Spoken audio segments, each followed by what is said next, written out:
بسم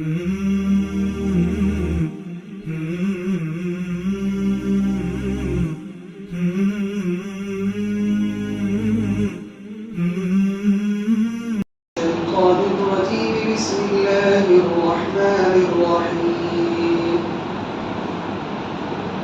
ولو نزلنا عليك كتابا في قرطاس فلمسوه بأيديهم لقال الذين كفروا إن هذا إلا سحر مبين وقالوا لولا أنزل عليه ملك ولو أنزلنا ملكا لقضي الأمر ثم لا ينظرون ولو جعلناه ملكا لجعلناه رجلا وللبسنا عليهم ما يلبسون ولقد استهزئ برسل من قبلك فحاق بالذين سخروا منهم ما كانوا به يستهزئون قل سيروا في الأرض ثم انظروا كيف كان عاقبة المكذبين. یہ سورہ انعام کی آیت نمبر 7 سے 11 تک کی تلاوت ہوئی ہے. ان میں سے جو پہلی آیت ہے وہ ایک خاص واقعے کے تحت نازل ہوئی ہے، لیکن اس کا جو مضمون ہے وہ عام ہے، بلکہ قرآن کا ایک خاص انداز ہے کہ اگر کوئی آیت خاص واقعے میں بھی نازل ہوتی ہے تو شان نزول اگرچہ خاص ہوتا ہے، لیکن اس کا جو حکم ہوتا ہے وہ قیامت تک کے لیے ہوتا ہے. اسی وجہ سے اس واقعے کے اندر اس آیت کے اندر جو حکم بیان کیا جاتا ہے وہ عمومی الفاظ کے ساتھ بیان کیا جاتا ہے، کسی کا نام بھی نہیں لیا جاتا ہے. اور وہ واقعہ ذکر کر دیا جاتا ہے اس آیت کے تحت تاکہ آسانی سے بات سمجھ میں آئے. اس وجہ سے واقعہ ذکر کیا جاتا ہے، ورنہ قرآن کا جو حکم ہوتا ہے وہ بالکل عام ہوتا ہے. وہ واقعہ یہ ہے کہ عبداللہ ابن ابی امیہ جو بعد میں مسلمان ہوئے، جس وقت وہ حالت کفر میں تھے، یہ مکہ کا واقعہ ہے، تو انہوں نے اللہ کے رسول صلی اللہ علیہ وسلم سے یہ کہا کہ ہم آپ پر اس وقت تک ایمان نہیں لائیں گے جب تک کہ کوئی کتاب کوئی کاغذ اللہ رب العزت کی طرف سے نہ آ جائے جس کے اندر نام بھی لکھا ہو، میرا نام لکھا ہو کہ عبداللہ ابن امیہ تم ان کو یہ محمد صلی اللہ علیہ وسلم کو رسول مان لو، اس وقت تک ایمان نہیں لائیں گے جب تک ایسا نہیں ہوگا، اور اگر ایسا ہو بھی گیا تب بھی ہم نہیں لائیں گے. یہ جو ہے عبداللہ ابن امیہ نے یہ بات کہی. لیکن اللہ کا کرنا ایسا ہوا کہ بعد میں وہی مسلمان ہو گئے، اور مسلمان بھی ہوئے، یہاں تک کہ غزوہ طائف میں انہوں نے غزوے میں شرکت بھی کی اور شہید بھی ہوئے. تو خلاصہ اس کا یہ ہے کہ اس طریقے سے استہزاء آمیز مطالبات جو کیا کرتے تھے وہ لوگ کہ ایسا کر دیجئے، ظاہر سی بات، یہ سب کا مقصد صرف تکلیف پہنچانا ہوتا تھا، مذاق اڑانا ہوتا تھا، ایمان لانا نہیں ہوتا تھا. تو ایک مصلح کو جس کو کہ قوم کی ہمدردی ہے، قوم کی خیر خواہی ہے، اگر لوگوں کی طرف سے اس طرح کی باتیں آئیں تو ان کو تکلیف پہنچتی ہے کہ میں کس طریقے سے ہمدردی میں ان کے لیے رات دن ایک کر رہا ہوں، اور یہ لوگ ہیں کہ ہمارا مذاق اڑا رہے ہیں. تو اللہ کے رسول صلی اللہ علیہ وسلم بشر تھے، بشری تقاضے سے آپ کو بھی تکلیف پہنچتی تھی اس طرح کے حرکتوں سے. اللہ رب العزت نے اس تکلیف کا مداوع فرمایا اور تسلی بھی دی ہے. فرمایا اور اگر ہم کاغذ پر لکھا ہوا کوئی نوشتہ آپ پر نازل کر دیں، لکھا ہوا نازل فرماتے، پھر اس کو یہ لوگ اپنے ہاتھوں سے چھو بھی لیتے. چھونا اس لیے کہا گیا کہ بسا اوقات ہوتا ہے کہ بھئی دیکھ لیا لیکن نظر کا دھوکہ تھا، چھو بھی لیتے، ایسی چیز بھیجتے ہم. تب بھی یہ کافر لوگ یہی کہتے کہ یہ کچھ بھی نہیں ہے مگر صریح جادو ہے. اگر دیکھ لے تو یہ کہہ سکتا ہے چلیے نظر کا دھوکہ ہے، لیکن چھو بھی لیں تب جادو کا کوئی امکان نہیں ہے، تب بھی یہ لوگ جادو کہہ کر اس کو جھٹلا دیتے۔ دراصل یہ کوئی انہی واقعے میں ہے۔ یہ الگ مسئلہ ہے کہ بعد میں اس آیت کے نزول کے بعد کچھ دنوں کے بعد اللہ رب العزت نے ان کو ایمان کی دولت سے سرفراز فرمایا اور وہ مسلمان ہوئے۔ تو یہ صرف انہی کا کہنا نہیں تھا، اور بھی بہت سارے لوگ اس طرح کے ڈیمانڈ اور مطالبے کیا کرتے تھے۔ اگلی آیت میں ہے، اس میں اسی طرح کی بات ہے۔ اس میں چند لوگ بیٹھے ہوئے تھے، چند لوگوں نے ایک مرتبہ آپ صلی اللہ علیہ وسلم سے یہ بات رکھی کہ ہم آپ پر اس وقت تک ایمان نہیں لائیں گے جب تک کہ آسمان سے 4 فرشتے نازل نہ ہوں اور وہ چاروں آپ کے رسول ہونے کی تصدیق کریں، تب جا کر ہم آپ کے پر ایمان لائیں گے۔ اس کا ایک جواب تو دو جواب دیا اللہ رب العزت نے۔ ایک تو یہ جواب دیا کہ یاد رکھو فرشتے جب ہم بھیجتے ہیں تو فرشتے جب بھیجتے ہیں تو وہ تو عذاب لے کر آتے ہیں، اور دوسری بات یہ ہے کہ جب ہم ڈیمانڈ کیا وہ معجزہ دے دیتے ہیں، ڈیمانڈ کیا وہ معجزہ دیتے ہیں، کوئی معجزہ مانگا کسی قوم نے اور وہی معجزہ دے دیا گیا، تو پھر اس کے بعد جو ہے معاملہ سنگین ہو جاتا ہے۔ اس معجزہ کو دیکھنے کے بعد بھی اگر قوم ایمان نہ لاتی ہے یا اس میں پس و پیش کرتی ہے، تاخیر کرتی ہے، تو ایسی صورت میں اللہ رب العزت کا عذاب آ جاتا ہے۔ یہی اللہ رب العزت کا اصول ہے۔ فرمایا اور یہ لوگ یوں کہتے ہیں کہ ان کے پاس کوئی فرشتہ کیوں نہیں بھیجا گیا جو آ کر تصدیق کرے کہ اللہ کے رسول ہیں۔ اللہ رب العزت جواب دیتے ہیں، اور اگر ہم کوئی فرشتہ بھیج دیتے تو سارا قصد ہی ختم ہو جاتا، پھر ان کو ذرا مہلت نہ دی جاتی۔ یعنی فرشتہ بھیج دیتے، وہ تصدیق کرتے کہ اللہ کے رسول ہے، پھر بھی ایمان نہیں لاتے لوگ، تو عذاب آ جاتا ہے۔ کیونکہ مانگا ہوا جب معجزہ مل جاتا ہے اس کے باوجود قوم ایمان نہیں لاتی ہے تو پھر مہلت نہیں دی جاتی، پھر عذاب آ جاتا ہے۔ یہی پچھلے انبیاء علیہ السلام کے ساتھ رہا ہے۔ معجزات اللہ رب العزت خود بخود دیتے ہیں، نشانیاں دلائل دے کر، دلائل سے لیس کر کے بھیجتے ہیں اپنے نبی کو، لیکن قوم نہیں مانتی ہے ان دلائل کو اور پھر مزید مطالبے کرتی ہے۔ پھر اگر اللہ رب العزت ان کے کہنے کے مطابق معجزہ دے دیں اور وہ ایمان نہ لائے قوم، تو ایسی صورت میں عذاب آ جاتا ہے۔ وہی کہا اگر ہم کوئی فرشتہ بھیج دیتے تو سارا قصد ہی ختم ہو جاتا، سارا قصہ ہی ختم ہو جاتا، پھر ان کو ذرا مہلت نہیں دی جاتی۔ ایک جواب تو یہ ہے۔ دوسرا جواب یہ کہ اگر ہم فرشتہ دیتے تو ان کے ساتھ بھی یہی معاملہ ہوتا، کیونکہ فرشتے دو صورت ہے بھیجنے کی، یا تو فرشتوں کو اس کے اصلی شکل میں بھیج دیں، اور دوسری صورت یہ کہ فرشتوں کو انسان کی شکل میں بھیجیں۔ اور اگر فرشتے کو اس کے اصلی شکل میں بھیج دیں گے تو وہ اتنے بڑا ہے، وہ فرشتوں کی کا جو حجم ہے، فرشتوں کی جو جسامت ہے وہ اتنی بڑی ہے کہ کوئی بھی انسان اس کو دیکھ کر اتنا خطرہ ہو جائے گا اس کو کہ گویا کہ وہ ڈر سے مر جائے گا۔ خود پیارے آقا صلی اللہ علیہ وسلم نے جب حضرت جبرائیل علیہ السلام کو ان کی اپنی اصلی شکل میں دیکھا تھا تو اللہ کے رسول صلی اللہ علیہ وسلم پر بے تحاشا گھبراہٹ طاری ہو گئی تھی۔ تو اس طرح تو بھیج نہیں سکتے، فرشتوں کو ان کی اپنی اصلی شکل میں تو بھیج نہیں سکتے، کیونکہ اس طریقے سے تو خطرہ ہے کہ سب کے سب ختم ہو جاؤ۔ اب دوسری شکل ہے کہ انسان کی شکل میں بھیج دیا جائے، جیسا کہ اللہ کے رسول صلی اللہ علیہ وسلم کے پاس اکثر و بیشتر حضرت جبرائیل علیہ السلام انسانی شکل میں آیا کرتے تھے۔ حضرت دحیہ کلبی رضی اللہ تعالیٰ عنہ کی شکل میں زیادہ تر آیا کرتے تھے۔ اب اگر انسانی شکل میں بھیجیں گے تو پھر ان کے ساتھ یہی معاملہ ہوگا کہ بھئی یہ فرشتہ ہے یا نہیں، اس پر دلیل چاہیے۔ انسان ہے، یہ تو انسان ہماری طرح ہے، فرشتہ کہاں سے ہو گیا؟ تو یہاں پر خلاصہ یہی کہ فرشتوں کو بھیجنے والی جو ڈیمانڈ ہے یا اس کا جو مطالبہ ہے وہ بالکل بوکس ہے، وہ کسی طریقے سے صحیح نہیں ہے۔ جو دلائل جتنے چاہیے ایمان لانے کے لیے وہ موجود ہے، خود قرآن شریف کی دلیل ہے۔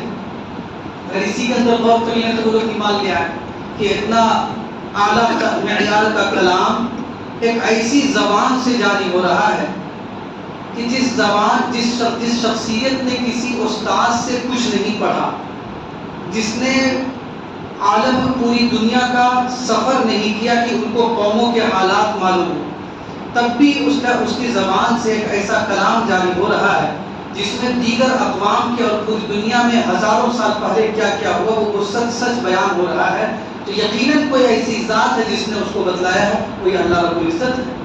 اور اللہ رب العزت جس کو بتلا دے بذریعہ وہی نبی ہوتا ہے، تو خود اس کے اندر غور کرنے سے بھی وہ لوگ ایمان لا سکتے ہیں جو مخلص ہیں، جو حق کی تلاش میں رہتے ہیں، جو ہٹ دھرمی نہیں کرتے، ان کے لیے یہ کافی ہے۔ خلاصہ یہ کہ اس طرح کے جو جملے ہیں، اس طرح کے جو ڈیمانڈ ہیں وہ بیکار کے ہیں، اس کو پورا نہیں کیا جا سکتا، اس میں انہیں کا نقصان ہوگا۔ فرماتے ہیں اور اگر ہم اس کو فرشتہ تجویز کرتے تو ہم اس کو آدمی ہی بناتے، ظاہر سی بات فرشتوں کو اس کی اپنی شکل میں بھیج نہیں سکتے، نہیں تو ڈر کے مارے پتہ چلا کہ کوئی ان کو دیکھ نہیں پا رہا، اور ہمارے اس فعل سے پھر ان پر وہی اشکال ہوتا، بھئی یہ فرشتہ ہے یا نہیں، یہ تو ثبوت پیش کرو۔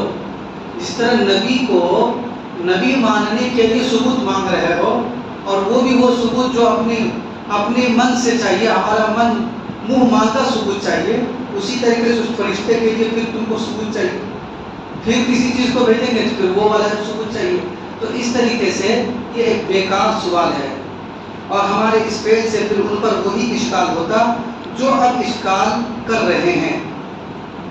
اور باقی آپ سے پہلے اب یہاں سے سمجھایا جا رہا ہے ان لوگوں کو، اور خاص طور پر اللہ رب العزت اپنے نبی صلی اللہ علیہ وسلم کو تسلی بھی دے رہے ہیں کہ اس طریقے سے یہ لوگ جو جھٹلا رہے ہیں، اس طریقے سے مطالبات کر کے آپ کا مذاق اڑا رہے ہیں، تو سن لیجئے۔ اور باقی آپ سے پہلے جو پیغمبر ہوئے ہیں ان کے ساتھ بھی استہزاء کیا گیا ہے، اس لیے آپ ان پر تسلی رکھیے اور اپنے آپ کو غمگین مت کیجیے۔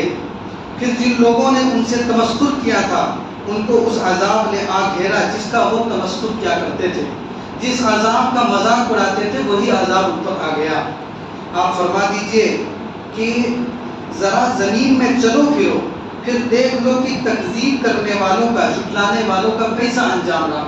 اس ابھی بھی عرب کے اطراف میں بہت سارے ایسے کھنڈرات ہیں جو کہ جس میں کہ ہزاروں سال پہلے کچھ قومیں آباد ہوا کرتی تھی جو اب نیست و نابود ہے۔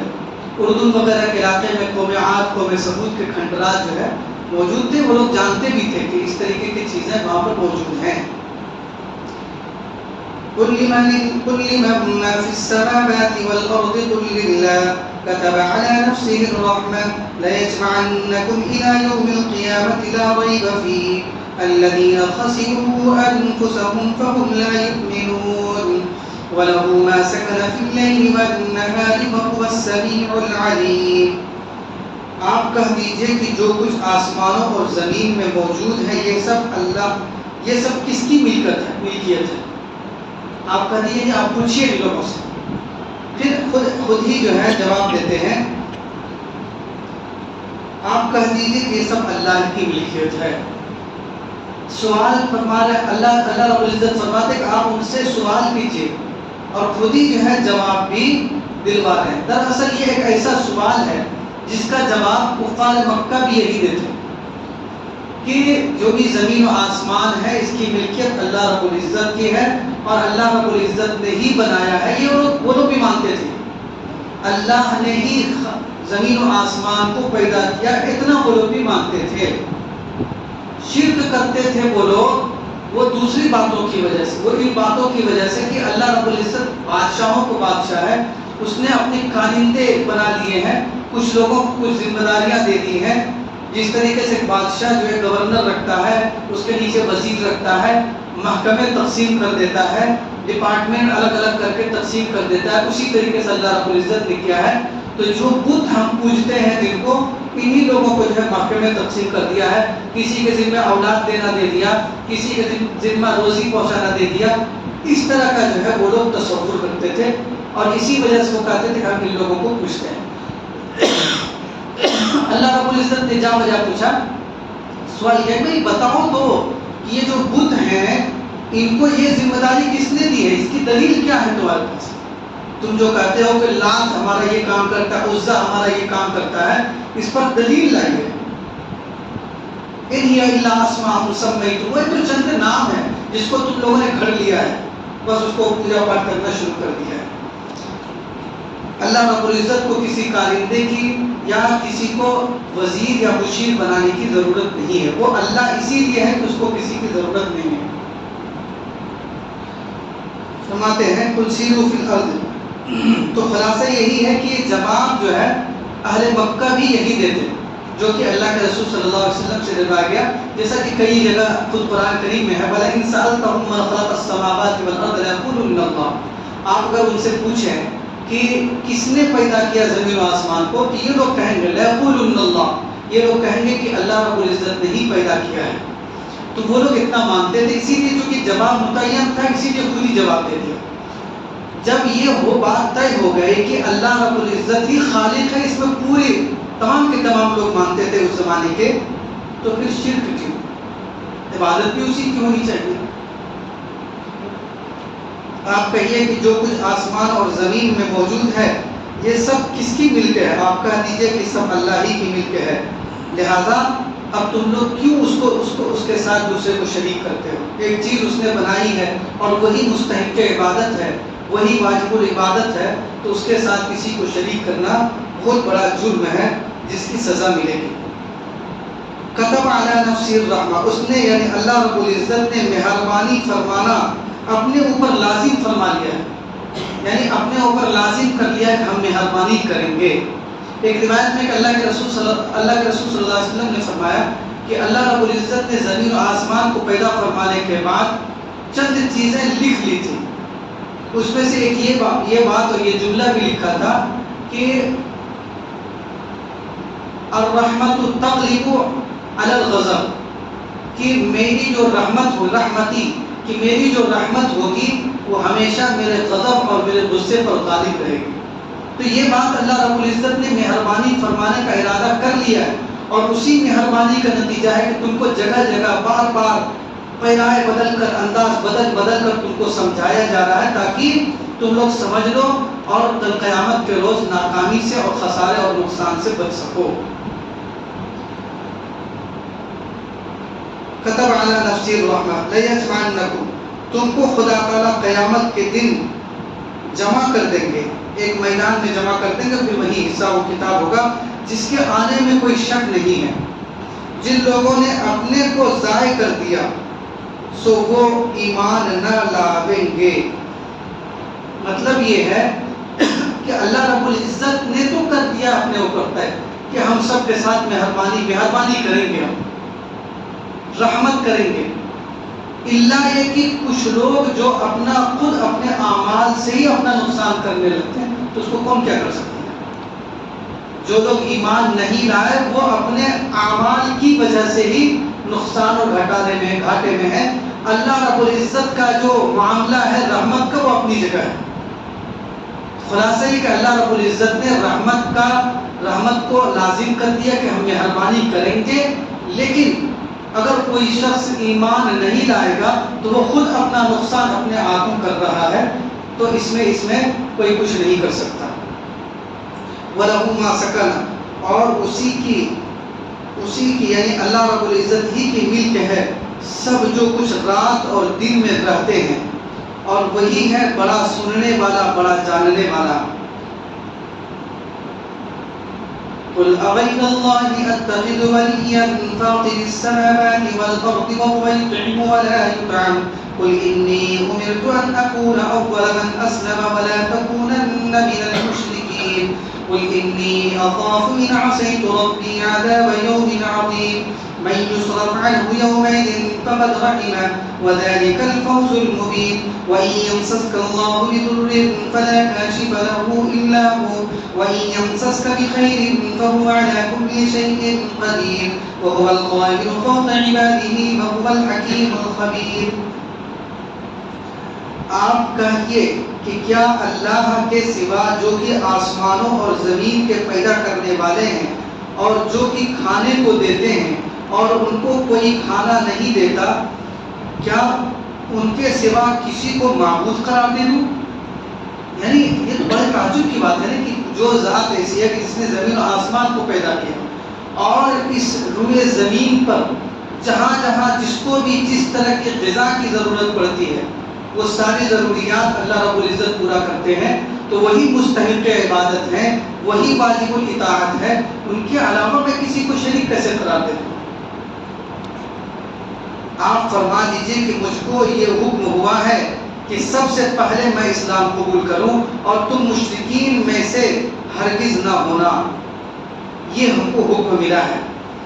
آپ کہہ دیجئے کہ میں اگر اپنے رب کا کہنا نہ مانوں تو میں ایک بڑے دن کے عذاب سے ڈرتا ہوں۔ یہ دراصل امت کو سنانا ہے، یہ لوگوں کو سنانا ہے۔ اللہ رب العزت فرماتے ہیں کہ آپ کہہ دیجئے کہ اگر میں اللہ کا کہنا نہ مانوں تو مجھے بھی عذاب کا ڈر ہے۔ ظاہر سی بات ہے کہ اللہ کے رسول صلی اللہ علیہ وسلم تو معصوم ہے، آپ سے تو کوئی خطا اس طرح کی نہیں ہو سکتی ہے، ممکن ہی نہیں ہے، بلکہ یہاں پر سنانا جو ہے امت کو ہے کہ تم لوگ سنو کہ یہ جو نبی معصوم ہے یہ بھی اللہ رب العزت سے عذاب سے نافرمانی کی وجہ سے ڈرتے ہیں کہ کہیں اگر ہم سے نافرمانی ہوئی تو ہم کو بھی عذاب میں گرفتار کر دیا جائے گا۔ تو تم اپنے بارے میں سوچو کہ اگر تم لوگ اللہ رب العزت کا کہنا نہیں مانو گے تو تمہیں عذاب سے کتنا ڈرنا چاہیے۔ دراصل یہ امت اور قوم کو سمجھانا ہے۔ جس شخص سے اس روز وہ عذاب ہٹا دیا جائے گا اس پر اللہ تعالیٰ بڑا رحم، اس پر اللہ رب العزت نے بڑا رحم کیا۔ ظاہر سی بات ہے کہ قیامت کے روز جس سے عذاب ہٹ گیا اس کے لیے دخول جنت کا بات فیصلہ ہوا، اور جس کے لیے جنت میں داخلے کا فیصلہ ہوا فقد فاز فوزا عظیما، اس کو بہت بڑی کامیابی مل گئی، اور یہ صحیح کامیابی ہے۔ اور اگر اللہ تعالیٰ تجھ کو کوئی تکلیف پہنچاوے تو اس کا دور کرنے والا سوائے اللہ کا اور کوئی نہیں، اور اگر تجھ کو وہ اللہ تعالیٰ کوئی نفع پہنچاوے تو وہ ہر چیز پر پوری قدرت رکھتے ہیں، یعنی وہ پہنچا سکتے، اس کو بھی کوئی ٹالنے والا نہیں۔ یہاں تو یہ نہیں ہے، لیکن 11ویں پارے میں اللہ رب العزت نے اس کے بعد فرمایا وَإِن يَمْسَسْكَ بِخَيْرٍ وَإِن يَمْسَسْكَ اللَّهُ بِخَيْرٍ فَلَا رَادَّ لِفَضْلِهِ، کہ اگر اللہ رب العزت کسی کے ساتھ خیر کا معاملہ کرے تو اس کے فضل کو کوئی ٹالنے والا نہیں۔ تو اگر کسی کے ساتھ بھلائی کا ارادہ کرے، بھلائی کا فیصلہ کرے تو اس کو کوئی ٹالنے والا نہیں۔ اگر کسی کے ساتھ کسی کو عذاب دینا چاہے تو اس سے اس کو عذاب کو یا نقصان کو ہٹا نہیں سکتا۔ یہ ہم لوگوں کا ایمان پختہ ہونا چاہیے اس پر، اور صحابہ کرام کی اسی طرح کی پرورش ہوئی، اسی طریقے سے تربیت ہوئی تھی، اور یہی وجہ ہے کہ وہ لوگ نہ کچھ ہونے کے باوجود، کچھ نہیں ہونے کے باوجود ان کا رعب و دبدبہ قائم تھا۔ وہ کیا تھا، ان کے پاس کچھ نہیں تھا لیکن بڑی سے بڑے پاور جو ہے ان سے ڈرتا تھا، بڑی سے بڑی قوت ان سے ڈرتی تھی، کیونکہ ان کا اس پر یقین تھا کہ وَإِن يَمْسَسْكَ اللَّهُ بِضُرٍّ فَلَا كَاشِفَ لَهُ إِلَّا هُوَ وَإِن يُرِدْكَ بِخَيْرٍ فَلَا رَادَّ لِفَضْلِهِ، کہ اگر ہمارے اوپر کوئی نفع کی چیز، ہمارے ساتھ کوئی بھلائی کا معاملہ ہوگا تو اس کو کوئی ٹال نہیں سکتا، اور اگر ہمارے ساتھ کوئی برائی کا معاملہ ہوگا من جانب اللہ تو اس کو بھی کوئی ٹال نہیں سکتا۔ جب یہ یقین بن جاتا تھا تو پھر جو بھی شریعت کا حکم ہوتا تھا وہ دھڑلے سے انجام دیتے تھے، کہ وہ نفع نقصان نہیں سوچتے تھے۔ اسی کی تربیت دی گئی۔ ایک حدیث میں حضرت ابن عباس رضی اللہ تعالیٰ عنہ کے بارے میں ہے کہ وہ اللہ کے رسول صلی اللہ علیہ وسلم کے پیچھے سوار تھے، ردیف کہا جاتا ہے قرآن اس میں عربی میں زبان میں، جو گھوڑے پر یا اونٹ پر پیچھے سوار ہوتا ہے اس کو کیا کہا جاتا ہے، ردیف، اور یہ لفظ جو ہے شعر و شاعری میں بھی استعمال ہونے لگا ہے۔ تو اللہ کے رسول صلی اللہ علیہ وسلم نے ایک لمبی نصیحت فرمائی چلتے ہوئے، اس میں ایک بات یہ بھی تھی کہ اگر تمہارے ساتھ، اگر کسی شخص کے ساتھ اللہ رب العزت کوئی نقصان پہنچانا چاہے، کوئی عذاب دینا چاہے تو ساری دنیا کی طاقت مل کر بھی اس کو ٹال نہیں سکتا، اور اگر کسی کے ساتھ بھلائی کا پہنچانا چاہے اور کسی کو خیر عطا فرمانا چاہے تو ساری دنیا کی طاقت بھی اس کا کچھ نہیں بگاڑ سکتی۔ اور بھی لمبی حدیث ہے، اس کے اندر یہ اللہ رب العزت نے فرمایا۔ تعجب ہوتا ہے کہ یہ یقین ہم لوگ زبان سے تو بولتے ہیں لیکن بہت سی جگہ پر جب حالات آتے ہیں تو ہم لوگ اس چیز کو بھول جاتے ہیں، عمل کے ذریعہ ثبوت دیتے ہیں کہ یہ اس پر ہمارا یقین نہیں ہے۔ ابھی بھی بہت سارے لوگ جن کے اندر جہالت ہے، ایسی بڑی ایک اچھی خاصی تعداد خاص طور پر انڈیا، پاکستان، بنگلہ دیش میں ہے کہ جو کہ مصیبت کے اندر غیر اللہ کے سامنے ڈائریکٹ ہاتھ پھیلاتے ہیں.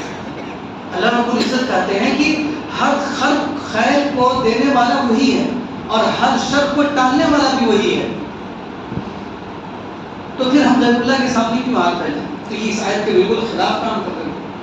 دھڑلے سے غیر اللہ کے غیروں کے سامنے ہاتھ پھیلاتے ہیں. غیر اللہ کے سامنے مصیبت آ گئی، لے کے پہنچ گئے مرغا، ایک ذبح کیا اور ان سے مانگنا شروع کر دیا.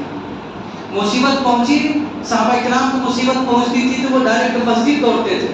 اللہ رب العزت کا جو حکم ہے اسی پر عمل کرتے تھے اور اللہ رب العزت سے ہی اس کے بارے میں سوال کیا کرتے تھے. کوئی حاجت پیش آ جاتی تھی، مسجد پہنچتے تھے کہ یہ حاجت ہے، اللہ رب العزت ہم کو پورا کیجیے. اللہ کے مصلحت ہوگی تو اللہ رب العزت ضرور پورا کریں گے، اور اگر اللہ کی مصلحت نہیں ہوگی تب بھی اس میں اجر ہی اجر ہے. تو اس لیے یہ یقین ہمارا بننا چاہیے اور پوری امت کا، پوری قوم کا اس پر یقین ہونا چاہیے. فرماتے ہیں اور اگر اللہ رب العزت اور وہی اللہ اپنے بندوں کے اوپر غالب و برتر ہے، چاہے وہ کتنا ہی پاورفل بندہ ہو، کتنا ہی پاورفل انسان ہو، اس ہر ایک سے غالب اور برتر اور ہر ایک کی حاجت کو پورا کرنے والا ہر ایک کے اوپر اللہ رب العزت ہے. کوئی بھی کتنا سے بڑا انسان ہو یہ دعویٰ نہیں کر سکتا کہ میں محتاج نہیں ہوں کسی کا. یہ دعویٰ نہیں کر سکتا. کوئی یہ دعویٰ نہیں کر سکتا کہ ہم جو چاہیں وہ کر سکتے ہیں. کوئی دعویٰ نہیں کر سکتا. یہ اللہ رب العزت ہی کا کام ہے کہ اس کو کسی کی ضرورت نہیں ہے. وہ جو چاہے کر سکتا ہے. وہ جو چاہے کر سکتا ہے، اس کو کوئی روک ٹوک کرنے والا نہیں ہے.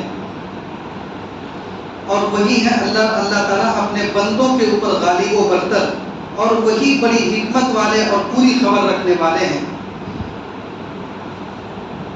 اللہ رب العزت ہم لوگوں کو جو باتیں کہی گئی ہیں جن کا تعلق ہمارے ایمان اور عقیدے سے ہے، اللہ رب العزت ان چیزوں کے اندر ہمیں پختگی عطا فرمائے، اور جن کا تعلق ہمارے اعمال سے ہے اللہ رب العزت ہم لوگوں کو ان باتوں پر عمل کرنے کی توفیق عطا فرمائے. قرآن کریم کی صحیح سمجھ عطا فرمائے، شریعت اور دین اسلام کی سمجھ اور بصیرت عطا فرمائے. سبحان اللہ و بحمدہ، سبحانک اللہم و بحمدک، نشہد ان لا الہ الا انت، نستغفرک و نتوب الیک. سبحان ربک رب العزۃ عما یصفون وسلام علی المرسلین والحمد للہ رب العالمین.